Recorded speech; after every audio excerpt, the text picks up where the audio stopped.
Hello and welcome to the Peak Endurance Podcast. Once again, we thank you for joining us with you in your. Oh my God, I've stuffed it again.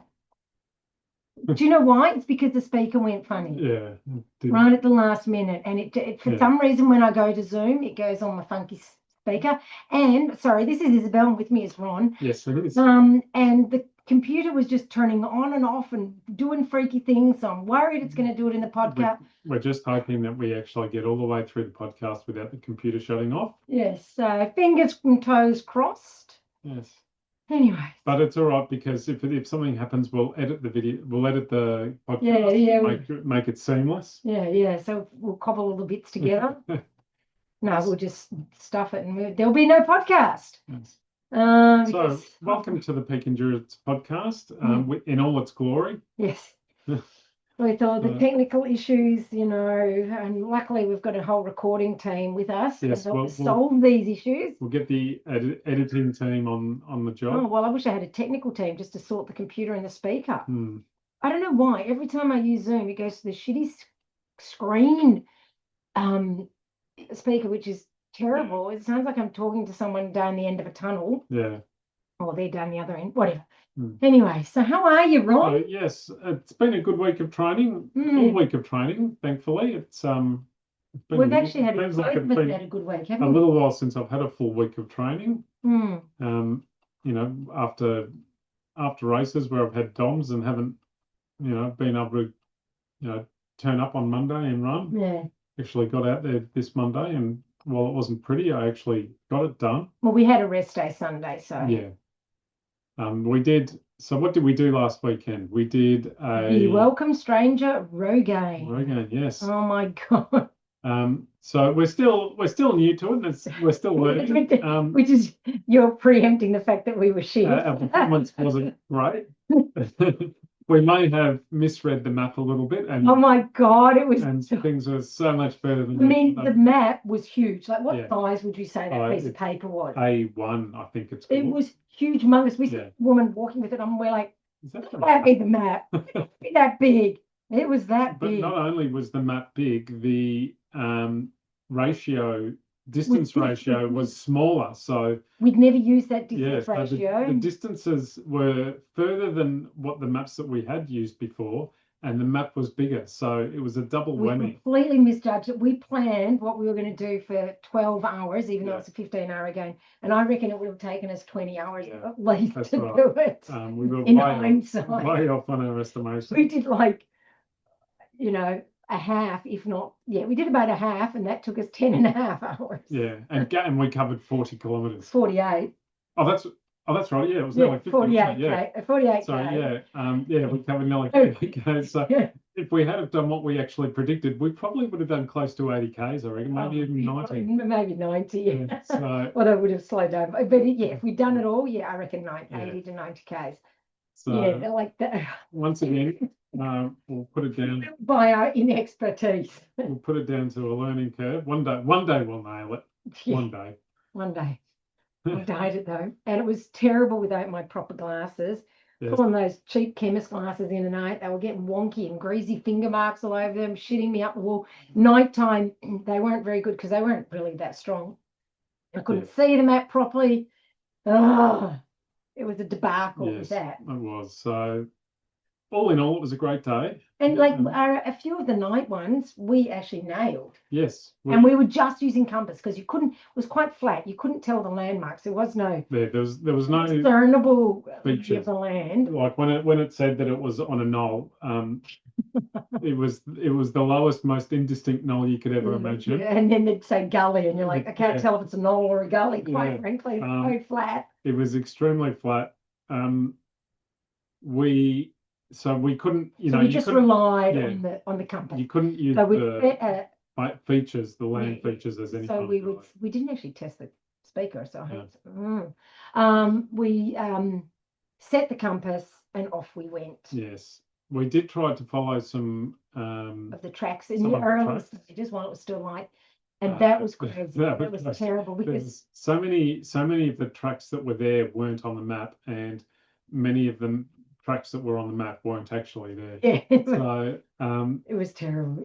So in the end, we followed some what looked like more major tracks, but But more other than that, often we than just not, straight lined it. yeah, we just just did didn't worry. set the Because we were compass and- planning on running the tracks and then hitting the points, off the tracks.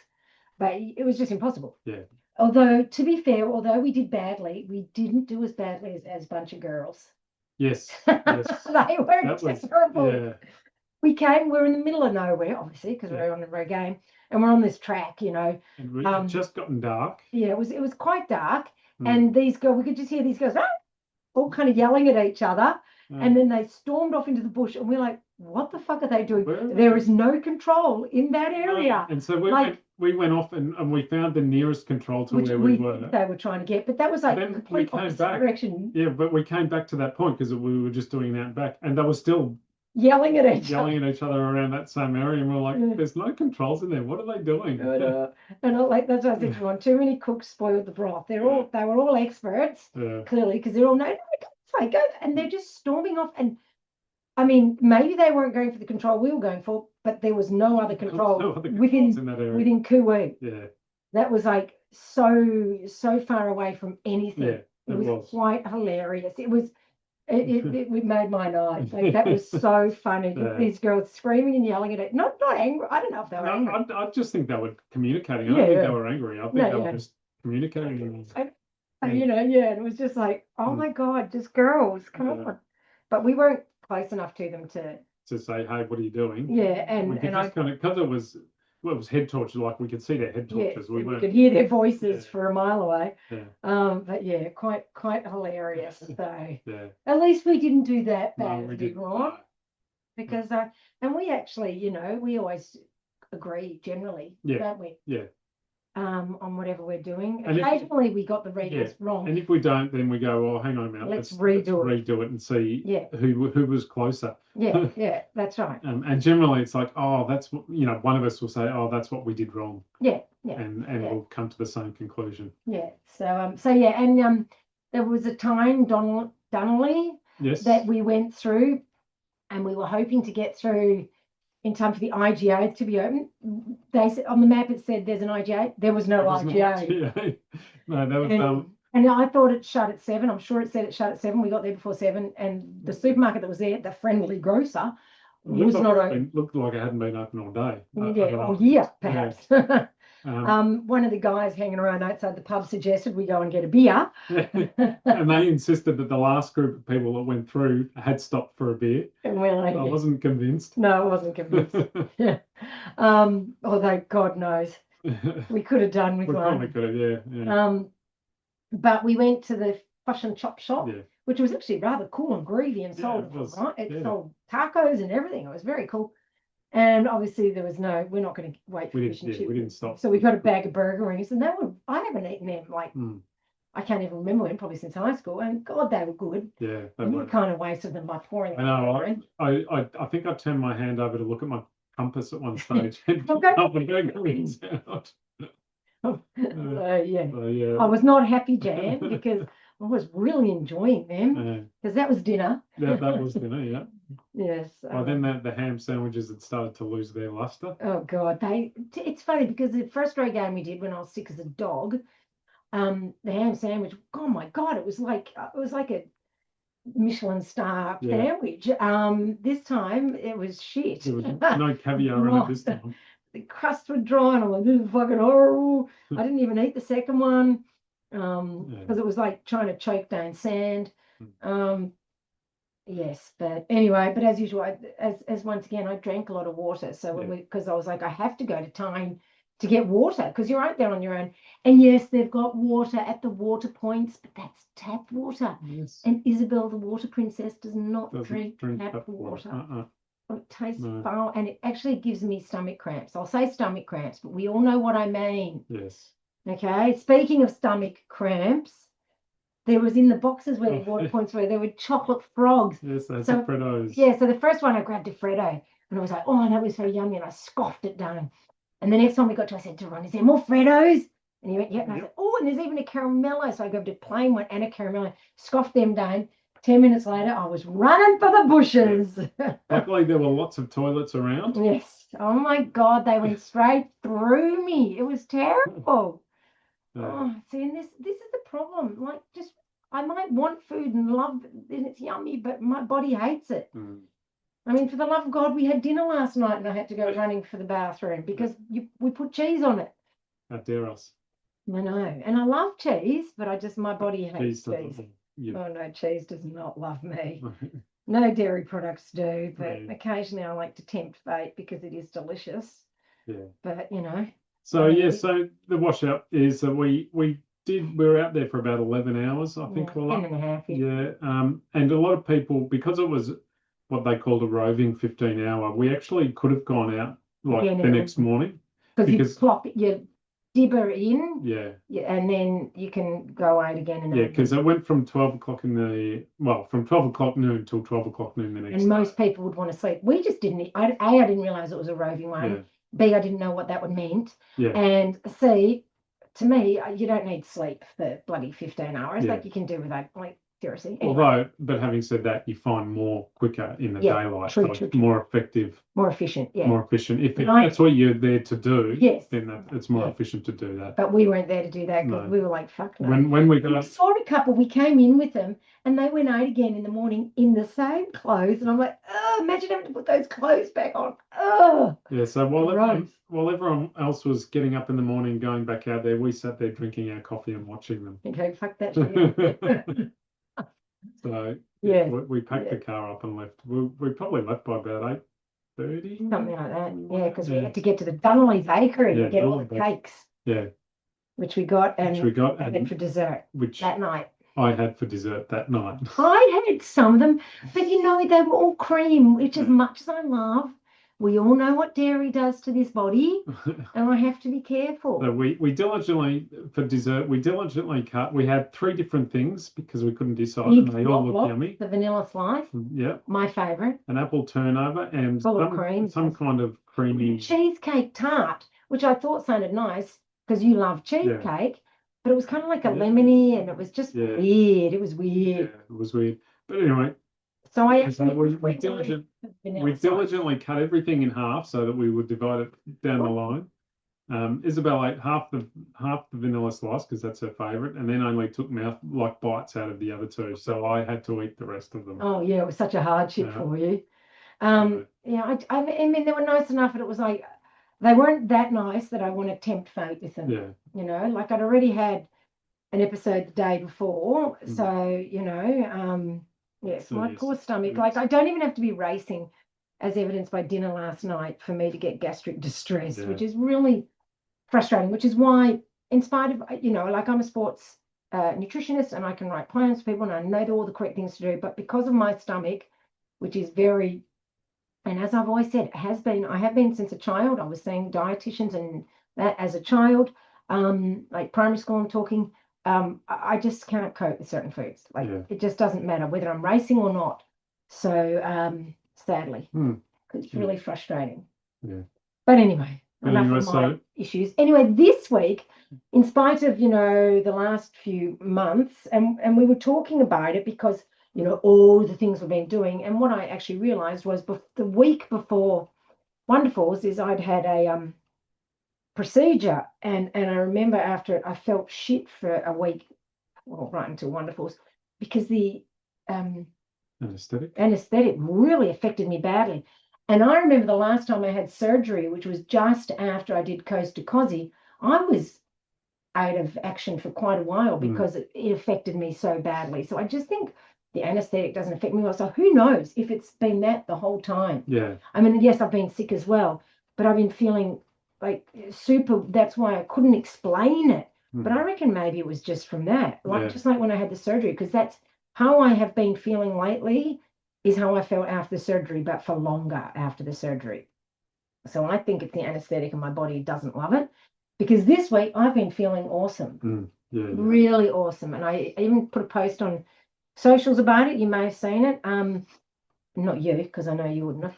I mean the people listening. So I'm just feeling so much better, and it's just nice to actually not feel like death warmed up all the time. And I'm talking all the time, not just when I'm running, but just all the time. So fatigued and so just terrible. But so I've come good. Have you come good? I'm still a bit tired. This week, particularly earlier in the week, I was just heavy and. You did all the driving for the Rogaine. You did all the driving the week before for not Wonderforce, freaking Macedon. Oh, yeah. You know, like it's. I know you say you enjoy. Ron does the driving because he says that he enjoys it. I think it's also that he's scared when I drive. That could be a part of that. Yeah. But as much as you say you enjoy it, and you may enjoy it, I don't understand that, but you may. But it's still tiring because you have to concentrate. Like it's not something you can just, switch off. Yeah. You have to concentrate, and that mental concentration is tiring, right? So I personally think you have been tired more this week still because of all of that. Because it's not just the running, you've also done the driving. Yeah. And couple up 2.5 hours for each. Like for Dunley, 2.5 hours on the Saturday, 2.5 hours on the Sunday. Same with Macedon, and in between that, 50K runs that are tiring. Yeah. Yeah. Yes. So but I still got my full week of training in, which I'm happy about because, like I say, I feel like it's been ages since I've done that. Yeah. So going into this weekend, we're just doing a run around the Dandenongs for a change because roller coaster run is on. So we're going to go out and say g'day to everybody. Yeah. So we're just sticking close to home this weekend, which will be good. No driving anywhere. No driving. No. No. Maybe just to Spotlight to get a new shower curtain and Bunnings to get a new shower head because of this shower head. It's just sprays in all directions into my eye. It's driving me nuts because it falls down. It keeps falling down no matter how tight I try and do it. It just keeps down for me though. No, because it falls when I do it, it falls down to your level. Oh, okay. So which is my nose height. So if when I have a shower, I have to duck down under it because no matter how many times I lift it up, it just keeps falling down. Okay. So it's quite frustrating. Because for my height, it's just fine. Yeah. I'm like, what the fuck's he complaining? It's fine. I'm not putting it down to your level. It's actually dropping down to your level. Okay. I get it. Yeah, we're doing a bit of home maintenance this weekend because we've been away so much lately. We haven't. I mean, and that shower curtain is like it's like falling apart. Yeah. It's just terrible. I mean, ever since we moved in, I've wanted a new one. But anyway, so that's kind of our updates. Yeah. And we were thinking of doing orienteering in Bungle State Forest. It's called Bungle, the actual orienteering. Next weekend, but that would be a 2.5 hour drive again, and a night sleeping in the car again. Yeah, because it was night orienteering and then in the morning, a normal orienteering, and it'd be great practice. And I've bought some new glasses, and they've arrived, and all that. But it's like I just woke up in the middle of the night the other night and thought I just can't. Yeah. I just can't. As much as I'm feeling better this week, like part of the reason I think I'm feeling better is also because I know I haven't got any huge things coming up. And I thought, I just can't. I just don't want to. I'm just tired from all that, tired from doing so much. So we need to just chill the fuck out. We do. Yeah. We need to chill the fuck out and go and do a 35K run tomorrow. Yes. But that's different. That's different, Ron. Yes. Isn't it? We can do it. Yes, it is different because we don't have to think about it. We don't have to go anywhere. We can run out the front door. Yeah, we can literally go out and I'll do my usual stretches and dynamic warm up. Yeah, right. Before we start. The dynamic warm up he does is rolling his eyes as I do mine. It's stepping from foot to foot to try and keep warm while you're doing your warm up. Yeah, well, also because my watch, as awesome as it is, and I absolutely love it, it takes forever to get GPS. So. It didn't used to. This is a recent thing. Yeah. So I might as well do a dynamic warm-up. Yeah. And you might as well too, but God forbid.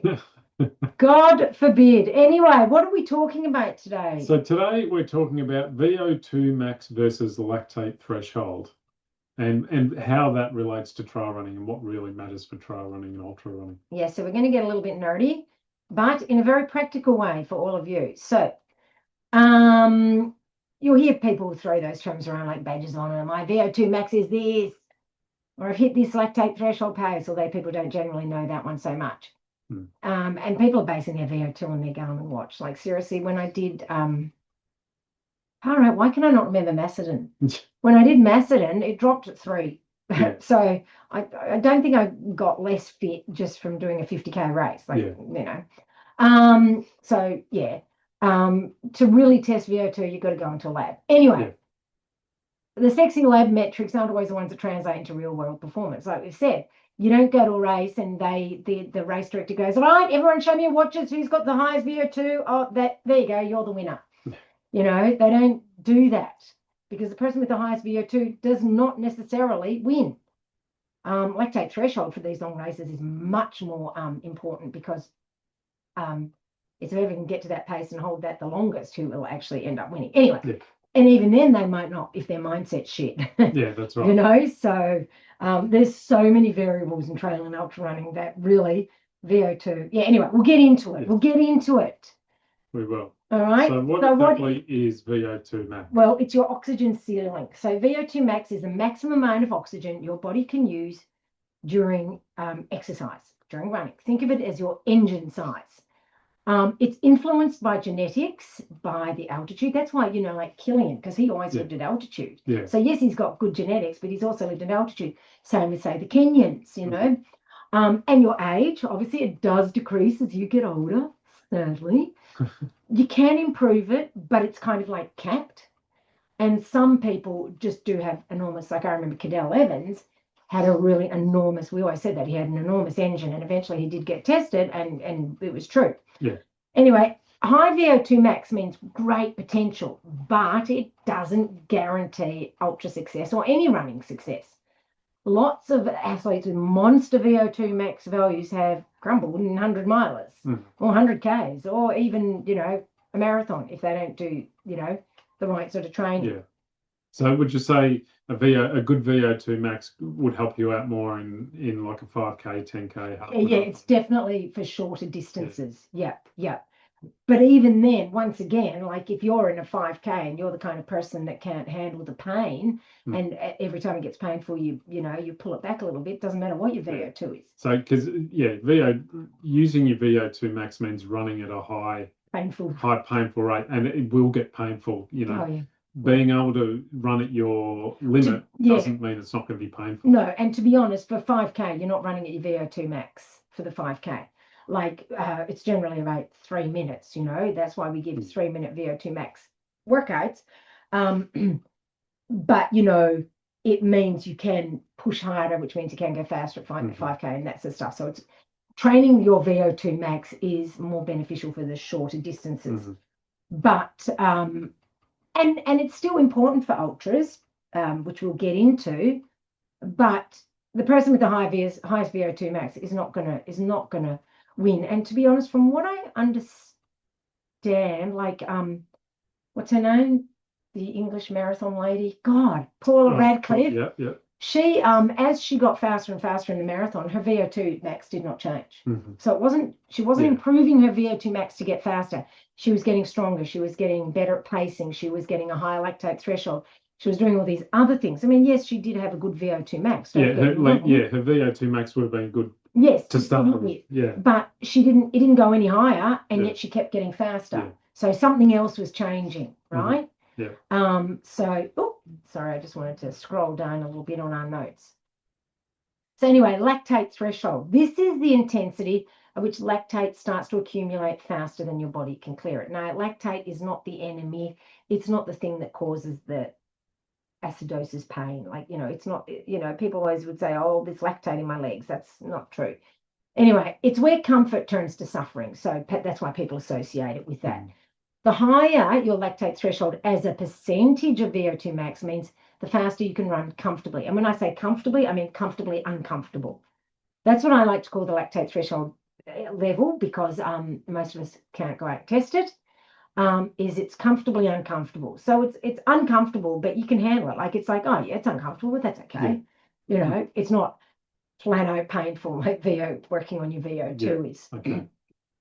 So in ultras, this matters more because racing is about how long you can sustain effort without blowing up.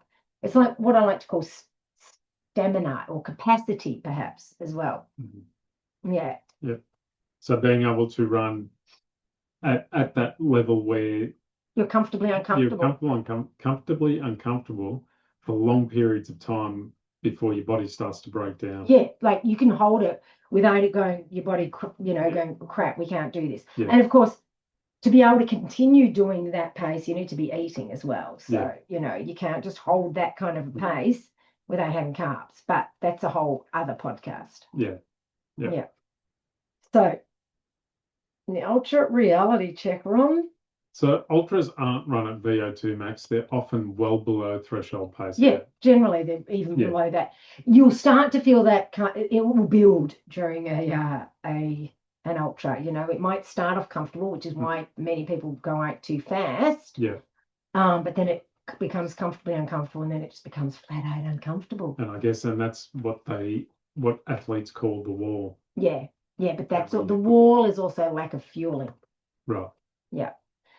So what limits athletes isn't usually their VO2 max or oxygen ceiling, but muscular endurance. Can your legs handle 10,000 meters of vert? Yeah. Your fueling and gut resilience, as I was saying. Mental durability and problem solving, efficient pacing and recovery between efforts. So, because even, so, and this is what I find is that's why people get so obsessed with their watches. They're just obsessed with VO2 max. Not that important for ultras. And muscular endurance is often the true bottleneck. If your legs can't absorb the constant pounding, it doesn't matter how big your aerobic engine is. Like seriously, it doesn't matter. If your legs are fried, if your quads are blown, it doesn't matter how bloody fit you are, does it? And that's people confuse, what fitness means. They think, I could have done better in that 50K if I was fitter. No, you probably could have done better in that 50K if you were stronger. Yeah, and I think that was a lot of our problem. Because it's like I said in last week's podcast, we're fit. Like it's not like we are unfit. What basically we were missing was the muscular endurance of running for that long. That's right. And running in the hills. Yeah, and in the hills. Yeah. And it's just getting stronger at doing those things. But also you can train muscular endurance specifically, which is what we are focusing on more at the moment, aren't we? Yes, we've identified that as what we've been missing lately. So that's kind of what we're going to work on. And that's what you've already started working on this week with your trips to the hills that you've done this week. And also we've changed up how we do weights. Completely. Yeah. And and I am going to be so anyway, but at the end of the day, I still believe in training VO2. Okay, I know there are some coaches who believe you must train VO2 throughout the whole. Sorry, I was just clicking my hip there. Throughout the whole season. There are some coaches who don't believe in not doing any VO2. Now, I think that we all should do a little bit of VO2 because I think it's good to be able to use all your gears in the engine, right? I don't think you only want to work on third and fourth. You need to work on first and second too. So first is the really short hill sprints, which is what I've been doing as well, really trying to get those fast twitch muscle fibers working. So I've been doing some 100-meter strides. I've been doing 15-second hill sprints with about a 2 to 3 minute recovery.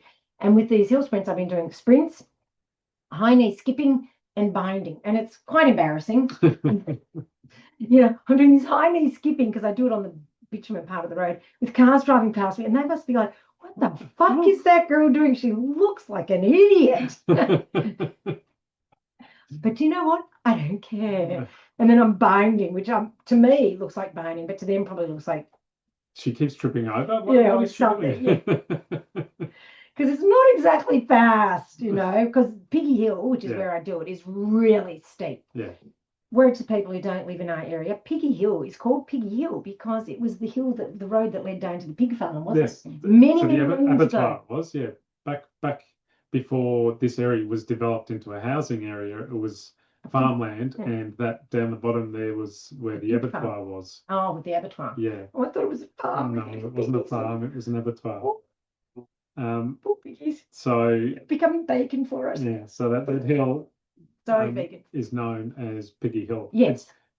But not in any recognised way. It's just what nobody knows why it's called. Yeah. You researched it, didn't you? I read it in like a community Newspaper, or newsletter or something like that. Yeah. Yeah. Because So I've been calling it Piggy Hill since, like, for years. People at the gym, which is nearby, would call it Piggy Hill, and I never knew why it was called Piggy Hill because there's nothing to do with that around it. But it must be just tradition. Yeah. Anyway, so enough of that. Sorry, we keep going off onto things about us, and people are like, what the fuck are they even talking I about? care about Piggy Hill.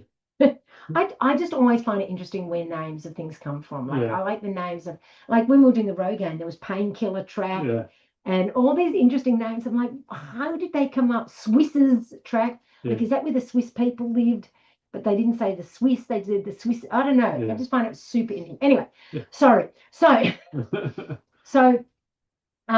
really short sprints are working more your neuromuscular. Those are the 10 to 15 second ones. But VO2 would be more sort of 1 to 3 minute hill intervals. It's your high intensity work, you know, your 2 to 3 minutes and that sort of stuff. And it improves your aerobic ceiling and efficiency.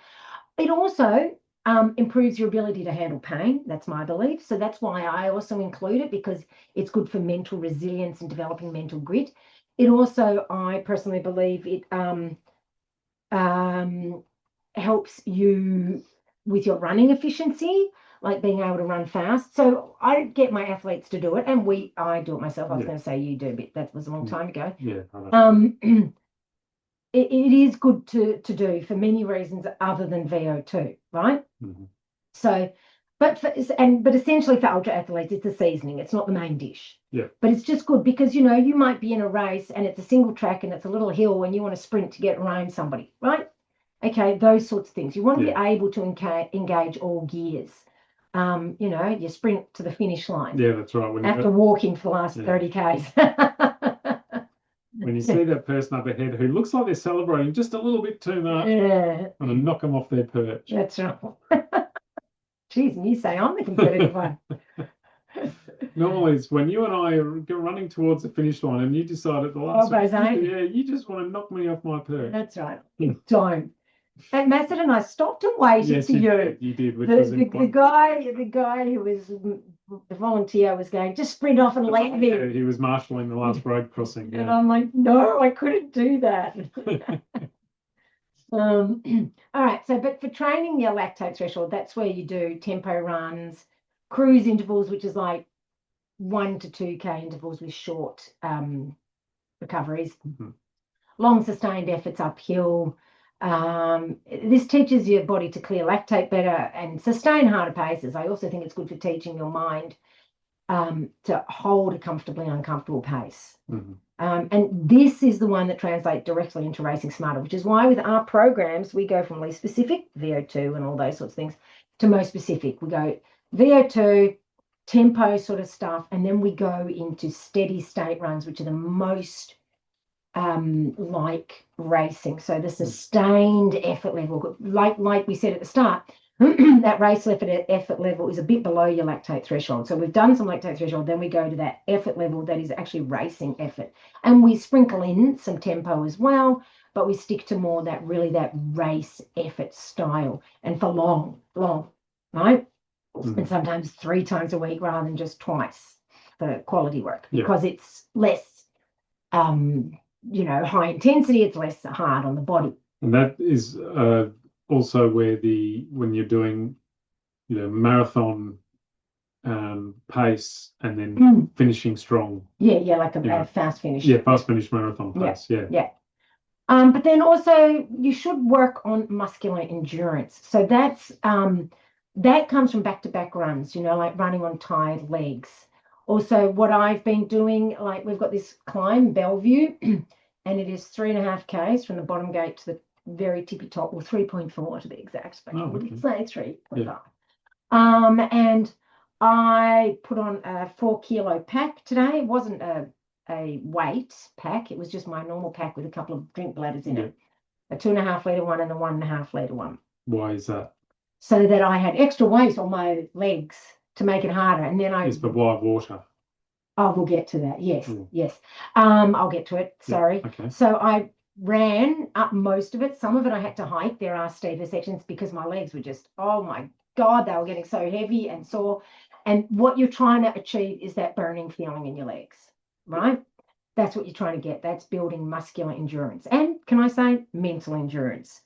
And also it's teaching you, I mean, when I see so many people, they just race with a pack without all the heavy gear in it. And quite frankly, when the race comes, you're going to have like a 2 to 3 kilo pack on your back.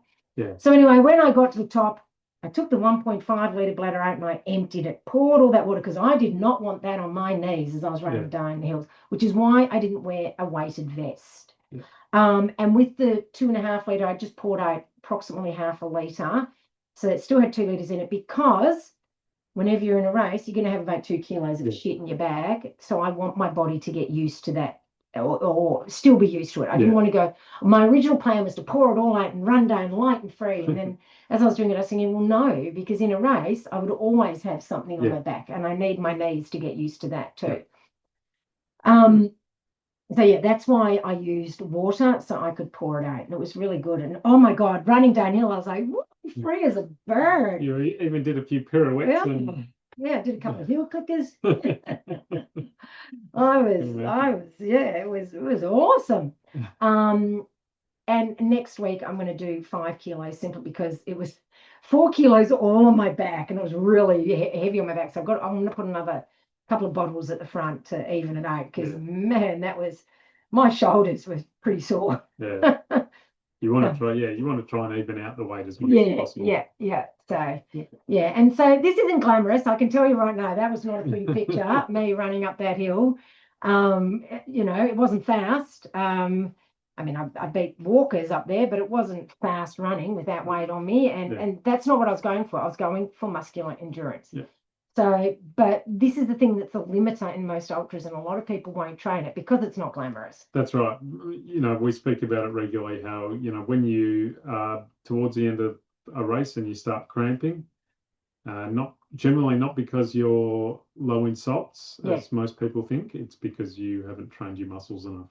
Yeah, that's right. Or specifically enough. Specifically enough. Yeah. So basically, this is fatigue pacing. Doing the muscular endurance. I almost said mature.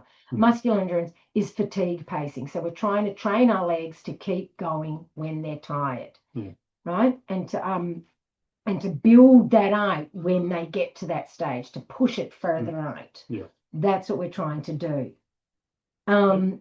So if you want to geek out in the numbers of VO2 and look at this awesome number, that's fine. But don't forget the bread and butter of what makes you a good runner. Consistent aerobic training, strength, mobility, and specific muscular endurance work. And what's interesting is the other day, we slept in the car, right? And we were gross. And we didn't shower, obviously, because we're bush camping, right? And I left my watch on because there's nowhere to put it in the car, and I didn't want to, and I slept like a bag of shit on that. Like I said in last week's podcast, that mattress, we've got it's a futon. A futon. Yeah. It's getting a bit thin because it's about 5 years old now, right? Yeah. And it's, you can sort of, and it was uncomfortable, and I don't like sleeping sweaty. And for the first half of the night, I was freezing, and every time I tried to cuddle up to you, you crawled away. Like, what the hell? I was really offended. I wasn't cold. We were going to try and crawl out. I had my pajamas on, which was a singlet, a t-shirt, the long sleeve top. Then I had a hoodie on, tracky dacks, and I was still freezing.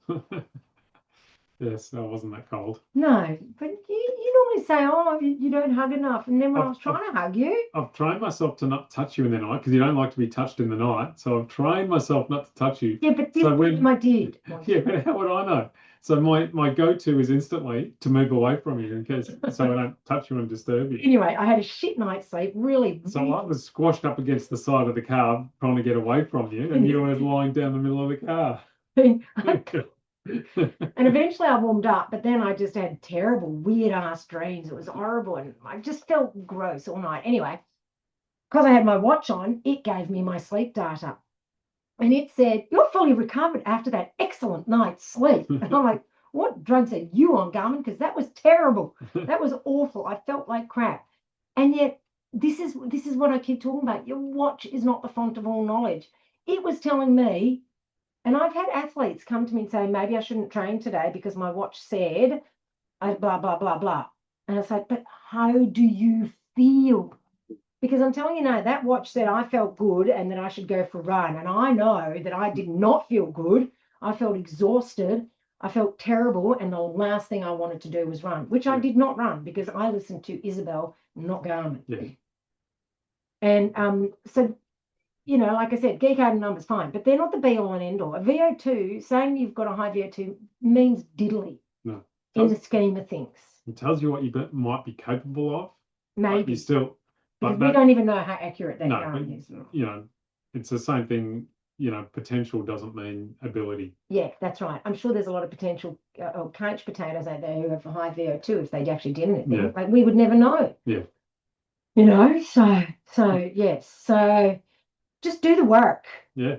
You know, don't just do the, see, people like doing those fast workouts because it gives them a good fast speed on Strava and they can go, oh, I did this and I did all these fast paces, but really the hard slogs, like me doing that climb up Bellevue, there were no sexy numbers associated with that. No. People won't look at it and go, whoa, Isabel was fast. How cool is Isabel? They'll go, oh yeah, she just did a hill workout and wasn't, or, you know, she ran in the hills because I didn't even say it was a workout. Oh, she ran in the hills and oh, she wasn't that fast, you know? Yeah. So no big sexy numbers there, but I don't do workouts for sexy numbers and for the kudos. I do them because I know what's going to help me become a better runner. Yeah, no, absolutely. That I'm way past, you know, caring about. You never really did. You care? Is that? I probably did it once. That's when you used to run hard. Yeah, that's right. I did. You know, every run was hard, like at you know, top pace. But eventually, did you do them at top pace? Can I ask? And did you write easy run? Yeah. Did you? No. Because I've never been one of those people that actually puts a title to it. Yeah. I never go back and change the title of the run. So it's always a morning or an afternoon run. Okay. I was going to have to pick on you if you did that. No, I've never done that. But nowadays, I just don't care. Like when I run, you know, I don't know how I'm going to run until I start running. Yeah. You know, like on Tuesday running home from the gym, I was exhausted. Yeah. And it was a headwind the whole way. Yeah, it's literally a headwind the whole, because it's point to point, because I'm running home from the gym. It was literally a headwind the whole way home. Yeah. And I was just tired. So, you know, had a few moments where I actually stopped, you know, and just got my breath back, figured out how I was going to get home without having to run. It's always Uber. But yeah, it was just, you know, I didn't feel great, so I just kind of plodded home. Yeah, which is the way to do it. It's called listening to your body. Yesterday, I felt a bit better coming home from the gym as well. But this time I had a tailwind, which was nice, although it was a lot hotter. Yeah. Because the way we run, if I have a headwind, it's a southerly. If I have a tailwind, it's a northerly, which northerly is generally a bit warmer. Indeed, it is. So yeah, I had a nice warm wind taking me home last night, and I felt a bit better, so I ran a bit faster. Only a bit though, not. Yeah, you know. But you're not running hard. If you run faster, it's not for training or whatever. So. No. And it's never at VO₂ max. Oh no, I don't get that fast anymore. No. After a while, Ron just said, just stop giving me workouts. It just hurts too much. Like if my body was on such a fine line where if I slightly went too quick, I would hurt. Like I would hurt myself. I'd hurt my hammy. Generally, it was my hammy. Sometimes it was my calf, and I would pay for it for the rest of the week. Yeah. And I felt like if I wasn't getting that quick, then it probably was pointless. No, because then you're working on lactate threshold, and there's nothing wrong with that. See, and this is the thing. People think speed work only works if it's flat chat, and this is the problem I have with athletes too, because I think Isabel's giving me a 3-minute interval. It says 4:10 pace, but if I can do 3:50 pace, so I'll do it at that, because that faster must be better. Faster is not always better. In fact, it's often rarely is. And B, you don't have to do faster intervals to get better. Yes, but I don't think I was getting to top speed before I would injure myself. Like I felt like I could run faster. We were doing in my body, but just not. Yeah, we were doing perk and you were running fast because you Mr. Non-competitive was getting competitive with everyone and had to go had to go faster than his body was writing checks your body couldn't cash, essentially. Basically, yeah. But if you did tempo and steady state runs, you would be fine and you would keep improving. Yeah, but it's improving. I'm not running to improve anymore. No, you're not. I do my training to stop the slide. Yeah. So I know I'm at that age now and where my speed has been before. I'm not going to get fast like that again, and I'm definitely not going to get faster. But what I can do is stop the age-related decline, hopefully.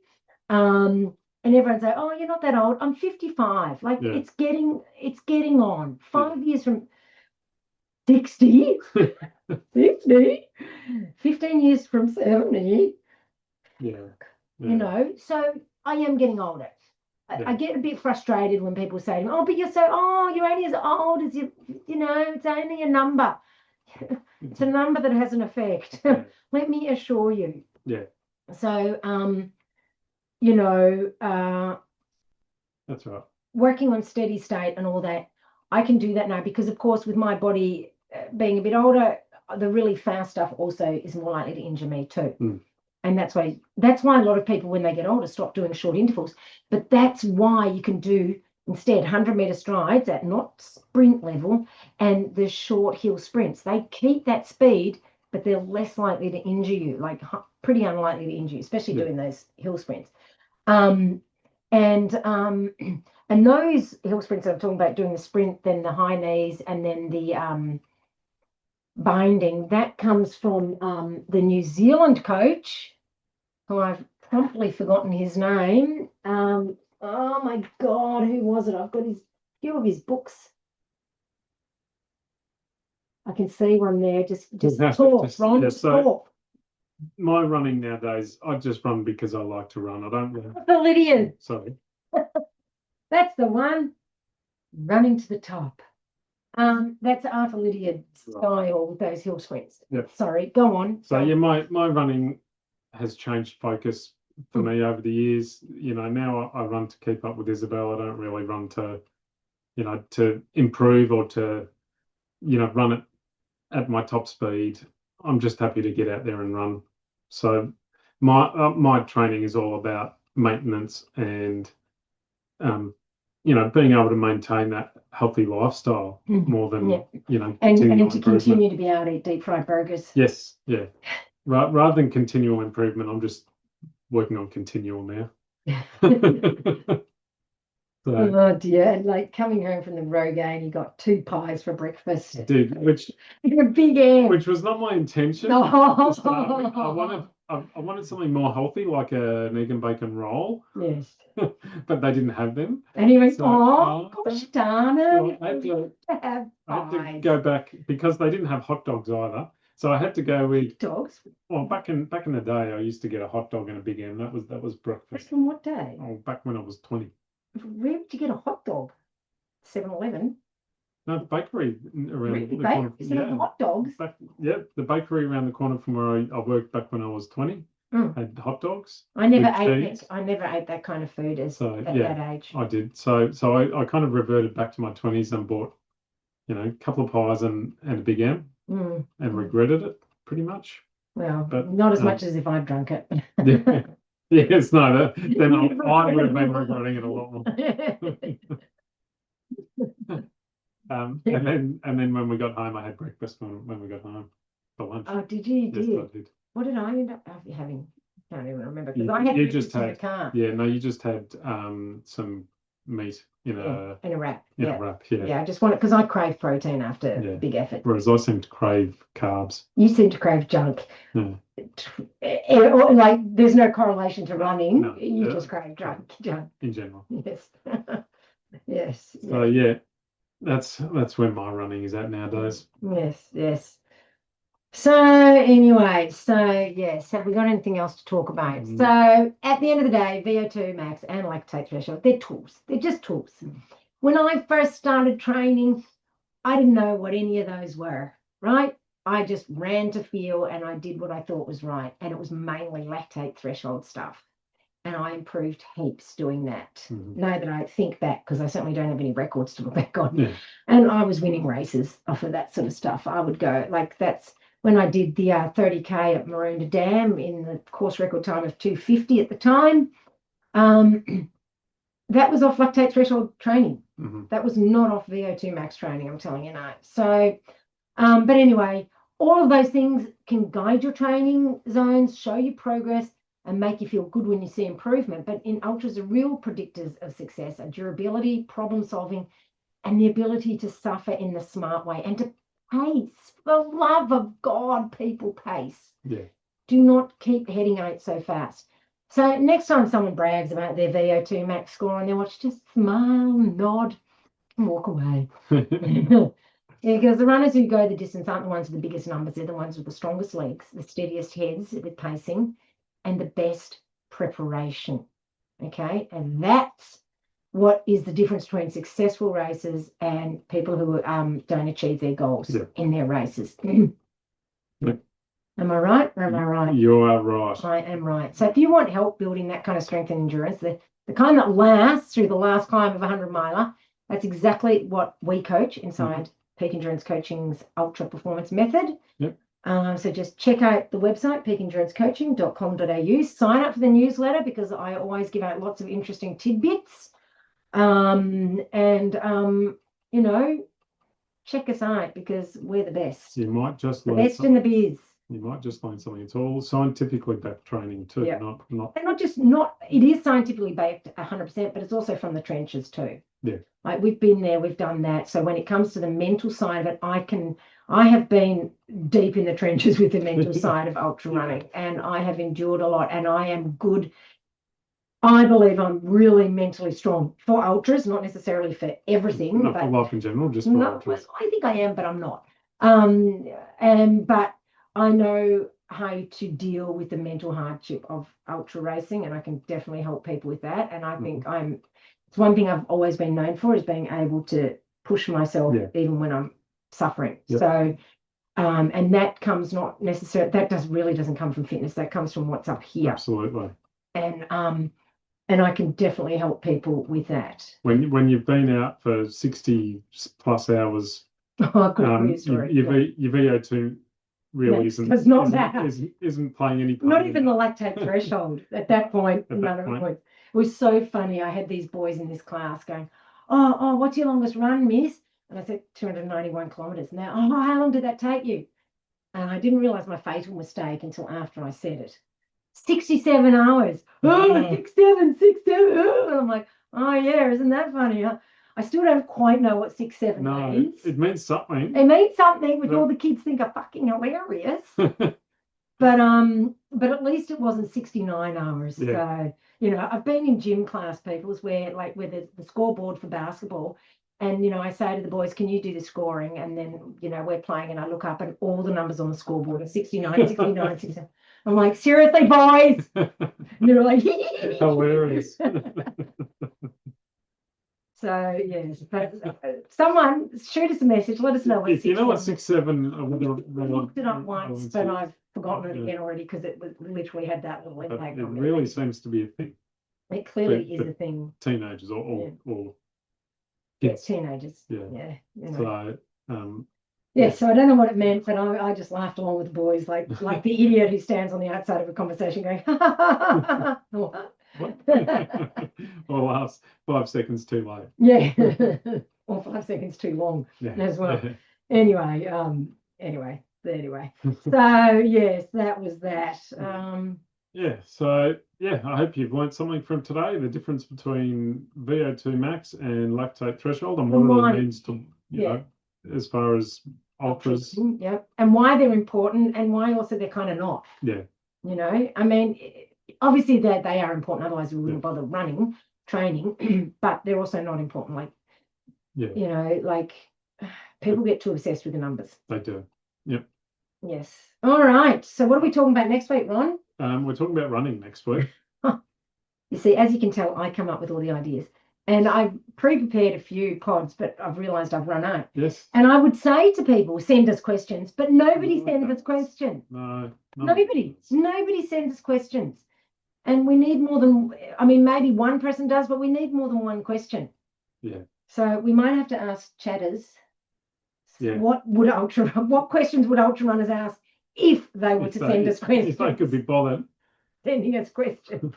And we'll see what ChatGPT comes up with, because the questions I used to have back in the day, well, that's what we've done all the podcasts about anyway. Yeah, that's right. So I don't necessarily know what people are wondering now. So, let us ask us some questions. We might be able to come up with some kind of sensible answer. Cobble together some sort of rudimentary. No, we won't. I'll go to my Arthur Lydiard book. No, I won't do that, because that's not really for ultras. But this is the thing. I've done all the research, and oh my God, that's just one. That is one of a full bookcase of books. There's so many books. And I've read all the important names and everything. Anyway, so all right, enough waffle. Yeah, until next week when we come up with the next fantastic. People can ask questions, aren't they? Yeah. Okay. So once we get that next question, we need about 10. We'll cobble together something to talk about. Yes, not that. I don't know what, but I'll think up something. I'm sure we'll come up with something. The 10 ones I came up with through watching YouTube, and was seeing what other people were talking about it. Yeah. And this one I came up with from listening to podcasts, when running. But anyway, so give us some ideas, people, or give us some questions. Either, and then after you've done that, give us a review. Yes, rate, review, and subscribe. So that you get it straight away. Yeah. You don't have to wait a minute to hear our dulcet tones. And please review, because it really, really helps the reach of the podcast. And it makes us feel good. It makes us feel good. Who doesn't like to get, in primary school, a little star on your work? We don't get any stars. All righty, thanks for joining us. We appreciate you. And we will catch you next time. And who knows, join us next week to see if we can do the intro without stuffing it up. I don't think so. It might be the day. You never know. You don't think so enough. All right. All right. Bye-bye. See you later, everyone. Bye.